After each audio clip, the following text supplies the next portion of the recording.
The story opens with the cruise ship the Eternity gliding through calm waters, an air of excitement palpable as passengers gather on the deck to watch the sunset. The ship had been recently refurbished, once famous in the early 1900s for its luxury and opulence, before mysteriously disappearing for decades. Now restored and ready for its maiden voyage, the atmosphere is festive, yet there's a subtle eeriness that hangs over the horizon. As night falls, the ship's intercom announces the opening night gala, a lavish event that everyone is eager to attend. Amid the laughter and champagne, the ship glides deeper into the open sea.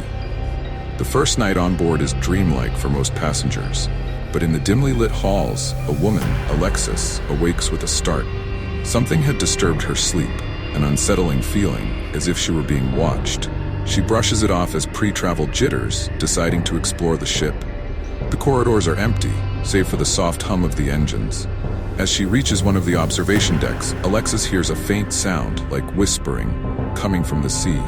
But when she looks, there's only endless black water. The whispers stop as quickly as they began, leaving her feeling unnerved. The following day, Alexis mentions her odd experience to the ship's bartender while enjoying a quiet afternoon drink. The bartender shrugs it off, saying that the open sea can play tricks on people, especially at night. But as the conversation continues, Jade, a young woman sitting nearby, overhears and joins in, mentioning how she recorded something odd while walking along the deck the night before.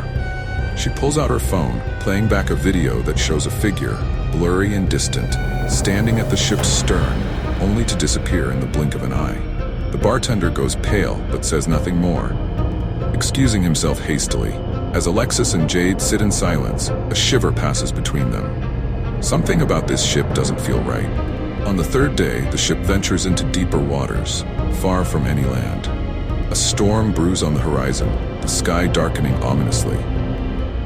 At dinner, an older man named Sam, a retired Navy captain, talks to a group of intrigued passengers about the ship's history. He seems almost too knowledgeable about the Eternity, as if he has some personal connection to it. He recounts stories of the ship's original owners, the wealthy Boudreaux family, who vanished along with the ship during one of its voyages a century ago. Ghost stories, he calls them, chuckling softly, though there's an edge to his voice. That night, during the storm, one of the crew members, Veronica, disappears without a trace. Her husband, Gordon, is frantic, accusing the crew of negligence. The ship's captain, Harris, tries to calm him down, assuring that the search will continue, but there's a sense of unease spreading among the passengers. Whispers of the ship's cursed history begin to circulate. As the storm rages outside, Alexis begins to have vivid nightmares of drowning, pulled into the depths by cold, ghostly hands. She wakes up drenched in sweat, feeling as though the walls of her cabin are closing in. Desperate for answers, she seeks out Jade, who has become similarly disturbed by the events and strange footage she's been capturing. The two women meet Sam, who shares with them more about the ship's past. He reveals that the Boudreaux family wasn't just wealthy merchants. They were involved in occult practices, and legend has it they were murdered by a group of passengers for their cursed artifacts. The ship was believed to be lost forever until it reappeared decades later, seemingly abandoned, with only the faintest whispers of the massacre that took place aboard. As Sam speaks, the ship creaks ominously, as though it's listening. Over the next few days, strange occurrences become frequent. Doors open on their own, objects move, and several passengers report hearing their names whispered by unseen voices. Alexis and Jade encounter Lena, a quiet artist who's been painting unsettling images of the ship. Her latest piece is a haunting rendition of the lower decks, with shadowy figures lurking in the corners. She confesses that she paints what she dreams, and lately, her dreams have been dark and twisted. Lena tells them about a journal she found in one of the ship's hidden compartments, detailing the events of the ill-fated Boudreaux voyage.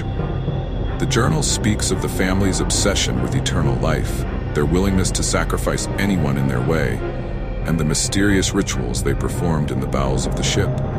As they read the journal together, a chilling realization dawns on them. The ship itself may be alive, feeding off the fear and despair of those aboard. As the days wear on, the atmosphere on the ship grows oppressive. The passengers begin to turn on one another, paranoia taking hold.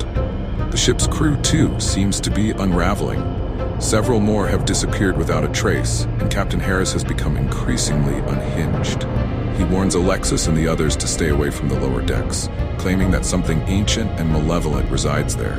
Determined to uncover the truth, Alexis, Jade, Sam, and Lena venture below deck, armed only with flashlights and a growing sense of dread.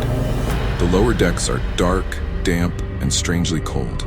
As they descend further, the ship seems to change around them, the walls warping, the air thickening with a rancid, metallic smell. In the deepest part of the ship, they find a room filled with old, rusted chains and symbols carved into the walls. It's a sacrificial chamber, the place where the Boudreaux family performed their occult rituals. At the center of the room lies an old chest, sealed shut with thick iron bands. Sam, trembling, opens it to reveal the cursed artifacts, jewels, bones, and strange relics that doomed the family and the ship. Suddenly, the temperature drops and the shadows around them begin to move. The ship begins to shake violently as though it's being pulled into the ocean's depths. Spectral figures emerge from the walls, the lost souls of the Boudreaux family and the passengers who perished long ago. Their eyes glow with malevolent intent as they move toward the group, whispering the same phrase over and over, "Join us." Sam, filled with guilt over his past, having once served on the ship before its disappearance, realizes the only way to stop the curse is to destroy the relics. But as he tries to burn them, the spirits fight back, unleashing a torrent of wind and ice-cold water that floods the chamber. Alexis and Jade scream as the room fills with water, the walls closing in around them. Lena, almost in a trance, steps forward, offering herself to the spirits in exchange for their release. As the water rises, the spirits take her, dragging her into the depths, leaving only a faint ripple behind. The remaining passengers, Alexis, Jade, and Sam, manage to escape the lower decks just as the ship begins to sink. They make it to the upper decks, where the lifeboats are already being lowered into the turbulent sea. The survivors board a lifeboat, watching as the eternity is swallowed by the ocean, taking its cursed legacy with it. As they drift away, Alexis turns to see a final ghostly vision of Lena standing on the ship's deck, her eyes glowing in the darkness. The vision fades as the ship disappears beneath the waves. In the end, Alexis, Jade, and Sam are rescued by a passing vessel. They are left haunted by their experience, forever changed. But in the final twist, as Alexis looks out over the horizon, she sees a faint outline of a ship in the distance, a ship that looks eerily like the eternity. The nightmare, it seems, is far from over.